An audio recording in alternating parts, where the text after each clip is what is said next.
Hi, this is Robert Clinkenbeard with the Commercial Landscaper Podcast. We're going to take 20 minutes of your life to deliver some amazing content from accomplished leaders and business owners to provide you with some value to help you scale your business, become a better leader, and push yourself out of your comfort zone into something which is going to stretch you. We really hope you enjoy these shows, and we really encourage you to like and share with your friends and network, which is only going to help us get a wider audience and improve our industry. I'm super excited to announce that in 2023, we're going to be announcing new partnerships, digital courses, some rebranding, and your opportunity to be coached by one of our many industry leaders, experts, or coaches. Cheers, everyone.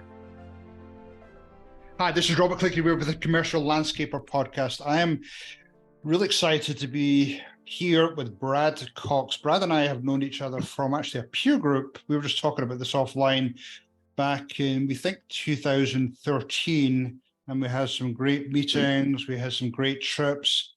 Brad, it is great to see you back. You too, Robert. Good to see you. So, Brad, tell the audience a little bit about your background and your company, just the next couple of minutes on that. Yeah, sure. Thanks for the opportunity, Robert. My father started a commercial landscape company back in 1979 from very humble beginnings, basically worked for a janitorial company. And some of his clients asked him, "You do such a good job on the inside. I kind of wish you guys would help me with the outside." So he was like, okay, well, so he goes to his boss and asks him, like, look, can I, start helping people with the grounds outside? He's like, well, yes, but if something happens, it's on you. He's like, okay, fair enough. So he hired one guy and himself, and he went out there and mowed the first property. $40 a month was the first property value that he had. And after a year or so, he built a pretty, he had like 22 properties or so. And he said, you know what, I think I can do this full time. So he went to his boss, bought out some of the equipment, and went on his own. And lawn management company in Houston, Texas was born April of 1980. So that's kind of where it all started. I obviously grew up around the business a lot. I often worked in the summers, in some cases working off speeding tickets to work on our crew to help pay for the price of my mistakes. But he was very passionate about making the world a more beautiful place around him. And, I'll go to work with him and see what he did. But it was never my goal to work for my father or work in landscaping. I even asked him, I said, do you want me to take horticulture? He's like, no, just get a major in business, get a good degree, find a great job, and we'll see what happens one day. So that's what I did. I went to Texas A&M, just got a business degree, and, never even really thought about working for him, and got out of school. I was out of school for a while, went to work for a company called Donahue Marketing Trade, which is an energy trading company, was doing really well there. And then Enron, like a lot of people, took a lot of people out, including a lot of people I worked with. And that was in 2003. And I kind of found myself, what are we going to do here? The company I've worked with for 5 years, could be gone in 6 months for all I know. And everyone I had worked with is gone. I had a job offer at Chevron to work around a pipeline, and I just didn't like the culture.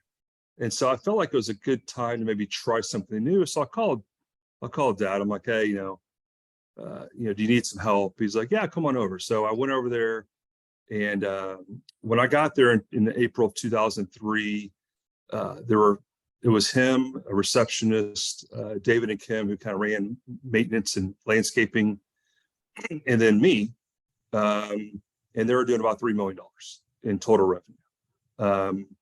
They had one computer that was not used at all. They had no Wi-Fi, no internet, no email, no website. I'm coming from a background where I have 4 computers, running at 100 miles an hour, and so it's kind of like going back in time some.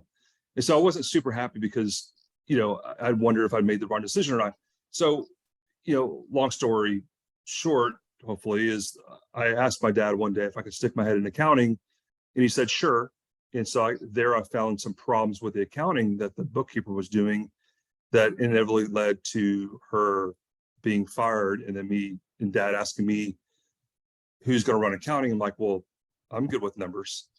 And so that was kind of me breaking ground into a company that I wasn't sure I wanted to be at, where I could actually help him and improve what he built on. And the rest, as they say, is history. That was 20 years ago. And so along the way, I had installed it. The way they did it was white was for maintenance issues, green was for landscape issues, and pink was for a problem to be addressed by the client or internally.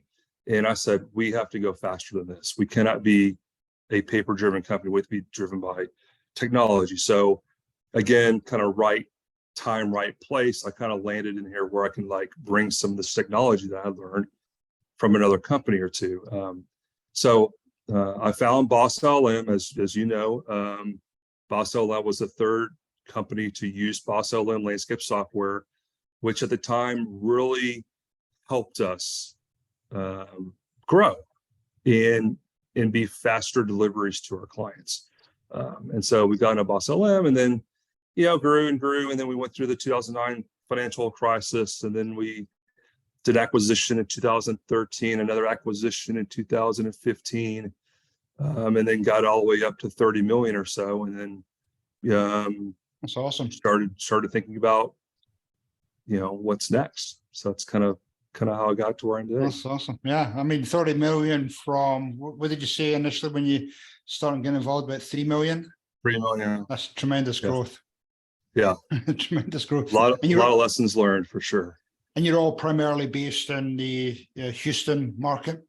Correct. Yeah. Cool. Yeah. I mean, we've been asked to go along the way, but Houston continues to grow geographically speaking. The footprint keeps growing. And so the footprint keeps growing, the landscape keeps growing. So why try to stand up a branch in another city where there's risk involved and just continue to grow a good business with your clients as they grow, so very conservative growth, but some help along the way for sure. That's awesome. That's awesome. And then, correct me if I'm wrong, but was it last year you had, or 2 years ago, you had an exit? Or yes, we closed December 30th of 21. Okay.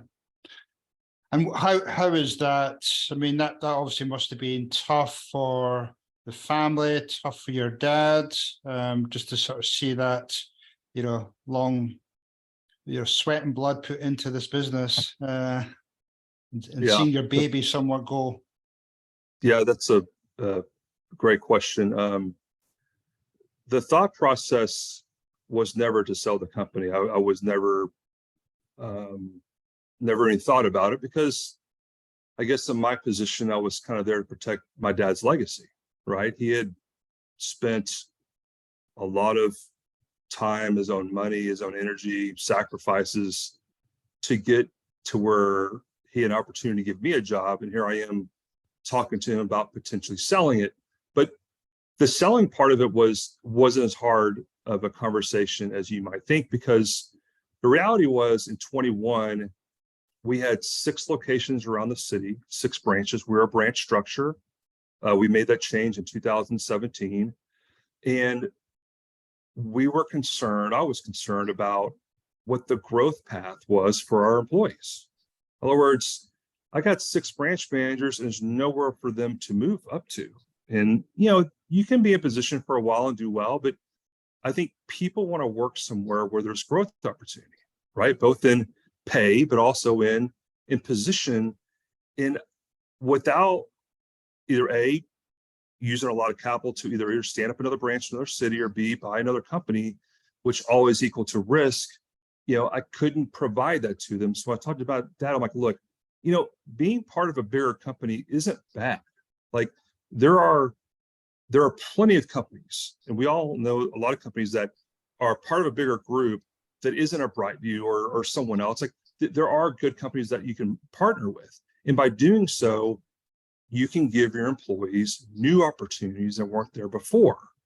He's like, well, let's talk about that. So exploring, and that's one of them. Number two is, as we all know in landscaping, and you're trying to grow a fast growing business, especially now that we know what we know now 2 years later than before, is inflation and supply problems, is it's expensive. It's very expensive to grow, right?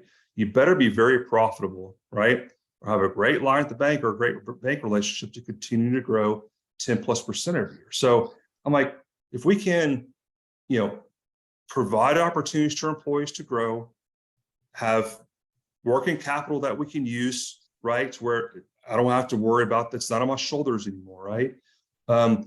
In three, allowing you and I to maybe capitalize on what we built a little bit along the way.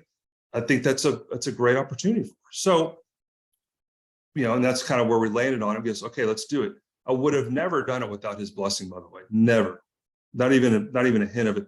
But he believed in the opportunity for the employees. I think that's awesome. huge. And I had exactly the same mindset when I went through the process myself. But I think you and I both had the opportunity that it's a hot market for the landscape industry. There's 20, 30, 40 different potential buyers out there. How do you go through that challenge of trying to identify who is the right partner for my company? Because you hear smoke and mirrors, you hear all these stories about all these promises made, but not always does it always materialize. That's true. I have 53 people on the list of potential candidates. Wow. And half of those, Robert, I didn't know who they were. They were just people that are interested along the way. They emailed me and said, hey, we're interested. So vetting through a lot of those people does take time. But I think it boils down to values to me. I think, we wanted someone that had integrity, that did what they say they were going to do, obviously, and then give us the opportunity to grow with them. Being in a position that you don't have to sell gives you leverage in the fact that you can choose or not to choose to sell, right? If you have to sell, it limits your opportunities. But going to the process, like, look, it's July of 21. I want to sell by end of December, by end of the year. Here are 53 companies I'm looking at. Let's narrow those down, narrow them down to 10, narrow them down to 5. And that's really figure out if these 5 companies really have LMC's best intentions or not. Do they want to run my operations, or do they just want to help us improve and continue to grow what we've built for the last 40 years, right? Do they want to change our logo, or does the logo not really matter to them? It's more about how can we leverage your brand into other markets, perhaps, right? Those are the kinds of things that we really talked a lot about, right? A lot of easy crossing off the board. These guys are out, because they say things like, oh yeah, you guys are running an operation. Here's what we would do. I'm like, okay, that's not what I want to do. But them giving me the capital and additional resources like procurement, recruiting, financial analysis at a different level, those kinds of things give me tools to grow LMC Houston at a better rate and a better margin, which in the end is better for all of us. So, again, I stress on the point, if you're ever going to thinking about selling your company, you want to have it prepared today for the inevitable in the future. You don't want to be unprepared. You want to be ready. What does that look like? Because, in your mind, that's 2 years, but somebody else's mind, it's 6 months, and as things come up, there's health issues. Yep. People see this economy and they think, oh, I want to sell. And suddenly they're trying to package up this company to try and sell, and selling it for undervalue or not selling it. What's the ideal timeline? Yeah, I think it depends on how prepared you are. The reason why we were able to do it in 6 months is because I was very big on financial knowledge. I really knew the ins and outs of everything inside the company. A lot of people have different strengths. Some people are great salespeople, some great operators, some great financial. I'm more on the financial side. So when it comes to financial questions, I can answer them very quickly, which gives the buyer comfort that what I'm offering them is legitimate numbers. I'm not waiting around for numbers. So it needs to be a clean P&L, a clean balance sheet. It needs to have historical data that's clean, right? And I could provide all of that. Moving from Boss LM to Aspire in 2017 or 18, I could give them any data they wanted, any which way they wanted it, and they will want it a whole bunch of different ways. But because I was able to provide the information to them very quickly and soundly, I call it data integrity, is how I kind of phrase it. That gives them comfort that, okay, we can move forward quickly, right? But if you give them information and they come back, well, this doesn't add up, this doesn't make sense, it's going to slow down the process. It just is, right? So, I would say the three key people on my team that really helped make this move was your CPA, your attorney, right, and your banker, broker. Those three people better be versed in M&A activity, in questions, and you better know them very well that they have your back, right? Because they're the ones that can protect you from a bad decision or a good decision, Right. And luckily I had a really, really strong team to help me along the way. No, that's great. But I think with your financial background and making sure everything was clean, it definitely helped because, most buyers will typically want, at least the last 3 years of financials, and they need to be clean. So there's no point in rushing to clear up your financials over the last 3 months. It needs to be Correct. 3 years of good looking financials. And that's also going to help with your valuation piece. So that's tremendous. When you were choosing your partners, you talked about things like the people, you talked about growth opportunities. Did they explain their vision, where they wanted to take your company? And did they show any type of track record on what they've done in the past, any acquisitions they'd made? Yeah, so good question. The group that we chose has been around since 1984. It's an older private equity group, not someone that's in the landscaping industry, which was something that I liked a lot because I wanted kind of a new perspective, but someone that had been they're in the service industry, right? So they've had tons of different service roll-ups over the years with lots of success.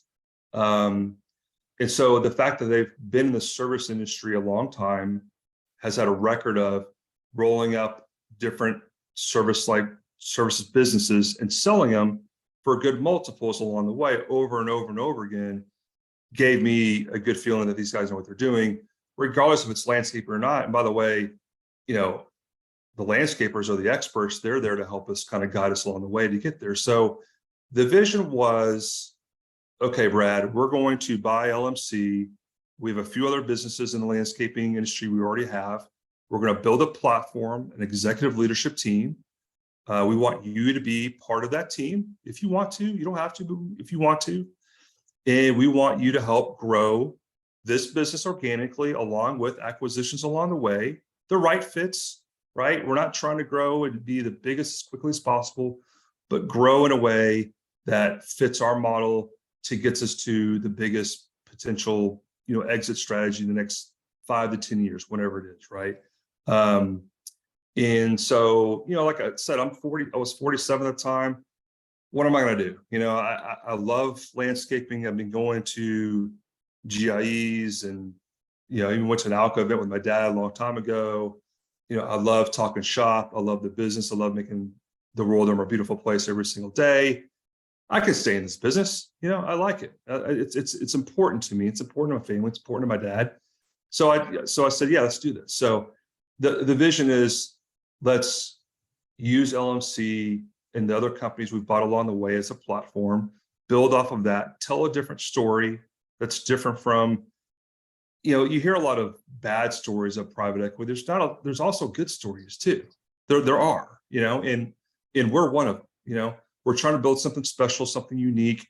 You've got landscapers on the leadership board, on the leadership team that know what they're doing, but you also have some smart people that's sitting next to you. And that was the other thing is, I feel like as an owner, oftentimes you're kind of by yourself. And that's why peer groups are so powerful, where you can share your feelings and share what you're going through. But in the end, it's still your decision. Well, now if you're part of a group and you got some smart people next to you, it kind of helps solidifies your decisions that you make along the way, right?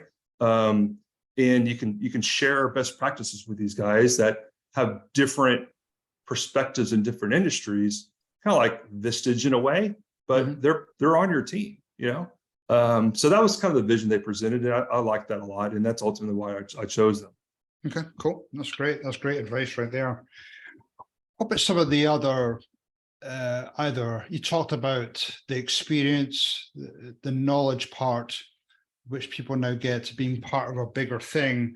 And as you start to look at acquiring more companies, I mean, what are some of the additional things that, you can then share with some of your companies you're buying that they now can get access to?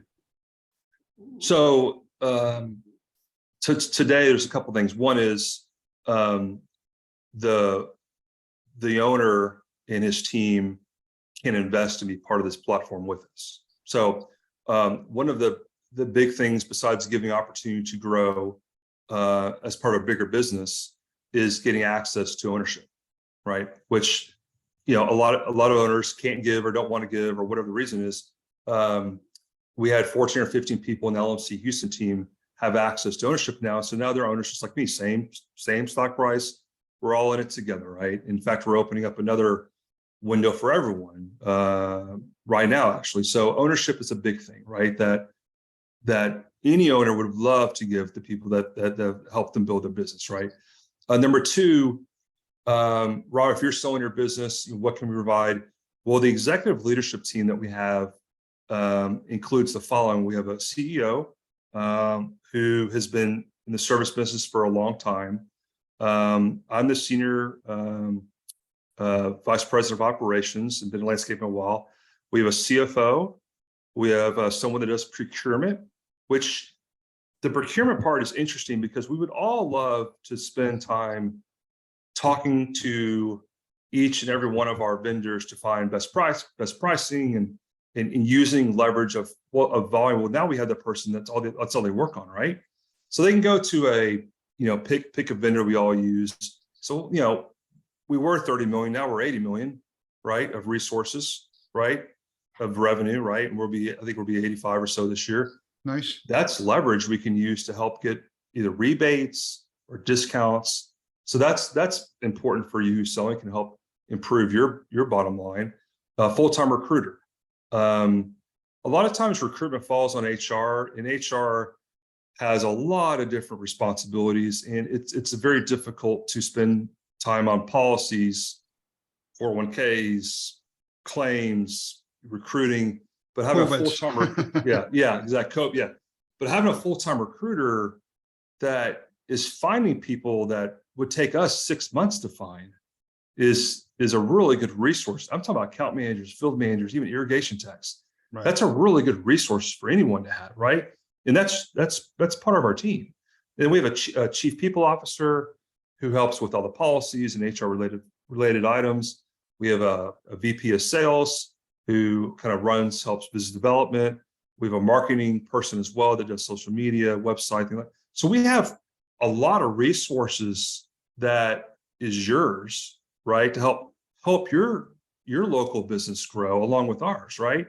And so it's sending a message that we're doing it the right way. We want to do it the right way.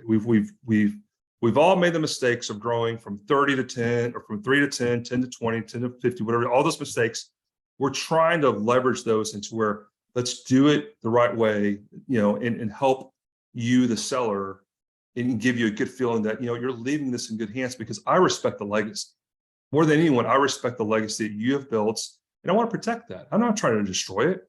I want to keep it going, and that's important to me. That's awesome. Yeah, and I'm assuming you're also talking about multiple different service industries, and there's probably some synergies between your different service segments. So that definitely helps with access to all those experts in these areas. Absolutely. I mean, in the owner, once they sell, we don't put them in a box. We give them whatever option they want. They want to continue doing what they're doing for a while, that's great. If they want to look into a higher leadership position, that's great. If they want to retire within 6 months, that's great. We are open to anything the owner wants to do, because in the end, it's their decision. We're not trying to put them in a corner that you have to do ABC. We build them a plan that's right for them. So I think that's important. That's awesome. So parting message, Brad, for somebody who's not necessarily looking for an exit, but to build some type of a roadmap or position their company, I should say, for such a type of an exit, what would be your parting words for them? Well, I would say this, it's a big decision, right? It's not something you take, you're going to spend some time on it, right? It's not just big for you, it's big for your family. And I also think about your employees, right? Because we don't just employ 100 people, we employ probably 300 people, because it's family and children and everything between, right? So it's a very big decision. I would say this, do it for the right reasons. I mean, don't do it because you have to. If you want to get the best outcome for your employees, for yourself, for your family, financially, start thinking about the steps today, because who knows, someone may come knocking on your door in a couple of years and give you an offer. We're like, man, am I going to do this? But then you're like, well, if they give me what I want, and here are my 3 non-negotiables, right? And they give me all those to me, I'll do it. But you got to be ready for that moment, right? So I would say, talk to industry experts about preparing your company, read plenty of articles on it, print books on it. There are steps to follow to prepare your financials, but I would say this, number one, have a clean history. You will be asked, what are your trailing 12 numbers? Give me your last 3 historical numbers. Give me your top clients, and give me what the average gross margins are per client. You need to have that information like really accessible, right? You need to have information about your policies, your insurance policies. Do you have a good, do you have a good plan for, or a good a book for employees? Is it just a couple of scraps of paper put together, or is it a real employee handbook, right? Just anything that provides risk to the buyer will devalue the number that you're looking for, right? So mitigate all the risks that they would see in there. But I would say anything, just do some research, look into it, but clean your books up. Don't have a lot of stuff going through there. Keep it clean, and get your historicals nice and clean, and do some research. And that's a good start. But I think more than anything is preparing yourself emotionally, because you probably know this, Robert, like post-close, you will go through a lot of different emotions. Happiness, sadness, you're mad, you're just, you don't know what to do. I quit, I stay. All these different emotions are natural, but you need to prepare yourself, because it will happen, But I think having a good family behind you, like my wife and kids have really, given me a good, steady footing to put on. Like, whatever happens, Brad, we're with you all the way. So that's very helpful. So, and Robert, by the way, Dad still comes to work every single day. That's Nothing's awesome. changed for him. He's still there every single day. So that's awesome. Everything we wanted, it's there. So yeah, it's good. Cool. Brad, been wonderful talking to you. How do people get in hold of you if they have any follow-up questions? What's the best way for them to connect? Yeah. You can email me. It's bcox, BCOX at lmclandscapepartners.com. Or my phone number is 713-594-9090. Either one works for me. Awesome. Brad, great to see you. Hopefully you recover quickly from your shoulder injury. Say hi to your wife and twins for me. I know we used to talk a lot about the twins when we saw each other, but always great to see you, and thank you for your time today. Thank you, Robert. Appreciate the opportunity. Thank you. Okay. Cheers. Thank you. You too. Later. Hopefully that was pure, dead brilliant for you today, and you got some great takeaways for your business or your leadership role. This is Robert Clinkenbeard, and we'd love to get you and your friends to join us in our future journey. So please subscribe through the various podcast channels or visit thecommerciallandscaper.com or brucewilsoncompany.com and check out some more information there. Anyway, hopefully you all have a pure, dead, brilliant day. Cheers, everyone.